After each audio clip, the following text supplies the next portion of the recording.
Welcome back to Brian's Art of Creation, and this is the second part of the intro.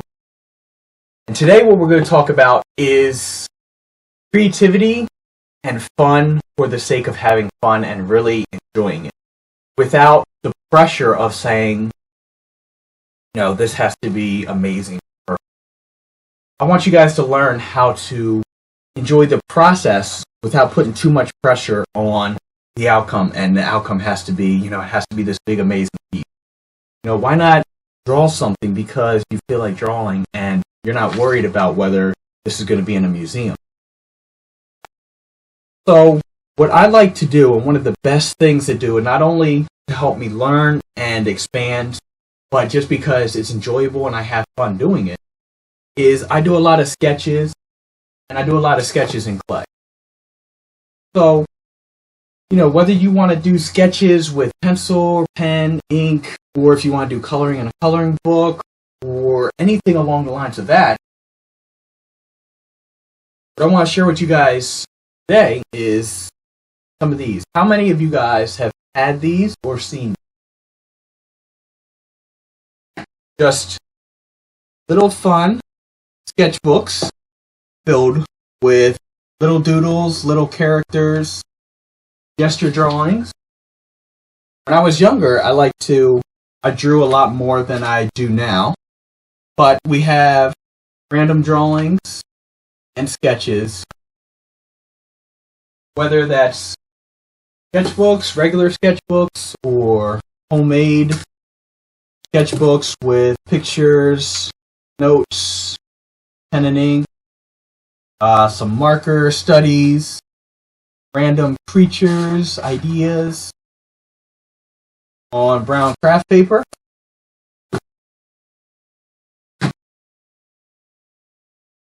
What I find is that illustrators, painters, and artists will look at a sketchbook and we'll see sketches in there. We'll do studies, smaller studies for paintings. We'll do smaller studies just to learn anatomy. And we'll do studies just because, we're out and about and we want something to do. We want to have fun. We're out and we're just like, what? It's a hobby and it's something fun to do. The biggest issue I have is when people come to me and ask, what happened to that sculpture? Did you finish it? Did you finish it? Did you paint it? Did you do this? And I don't understand. The hardest thing is that why does every single sculpture that I start have to be completed? Why can I not just sketch in clay to learn different techniques, or to do a study of a different likeness just so I can develop my eye? And that's what I find. That's what I have here. In a lot of my pieces, I do clay sketches, and it's just for the sake of having fun and enjoying myself. So here's a couple of them I currently have that I did over the weekend and last week.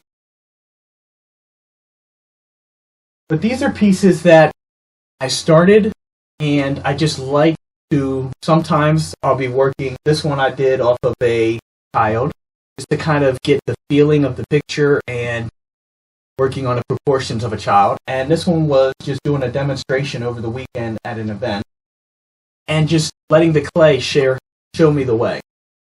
Letting the different shapes kind of form themselves. No idea going in of exactly what I wanted to create, but I was just having fun. And the thing is that some of these turn out great, some of them don't turn out amazing, and I'm perfectly okay with that. I'm 100% okay with throwing away any of them. I have a collection of images of the pieces that I've done that I will develop into a sketchbook.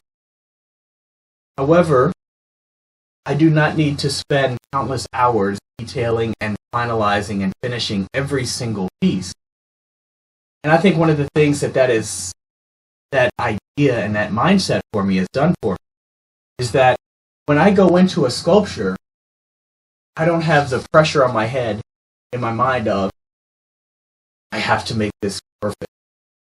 This has to be full finished master. And if I don't get this right, it's going to take a lot of time to rework it until I can actually finalize it and mold it or fire it or any of that. Because I don't have the intent of actually finishing any of my pieces until they actually prove themselves where I enjoy them, I actually like them. Same thing with the sketchbook. You go through a sketchbook and illustrators will draw pictures, they'll draw, characters, different character design, different landscape designs, and then, if they draw something that really stands out, they're like, wow, I really like that character. That's an amazing, layout, or for comic book artists, they'll do layouts for different panels, or they'll do layouts for illustration, and they'll be like, all right, well, they drew 5 of them, and they'll pick their favorite one, and it's just like, that's the one. Take that and do a bigger sheet of it. Same thing for movie characters, and they do maquettes, to kind of figure out which character and which features and how the character looks before they finalize it in a full scale. And that's what I think you guys should be striving for with everything on trying to be creative and finding your own creative way, is don't put pressure on, this has to be a finished piece. This has to be amazing. Focus on, I'm going to enjoy it and I'm going to have fun. I'm going to have some mistakes.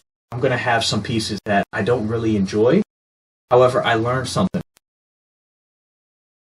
And there's going to be pieces that are just so terribly bad, but you're going to be excited because that's a bad idea that you now have out of your head and you don't have to worry about it. You just scrap it. So, hopefully that has helped.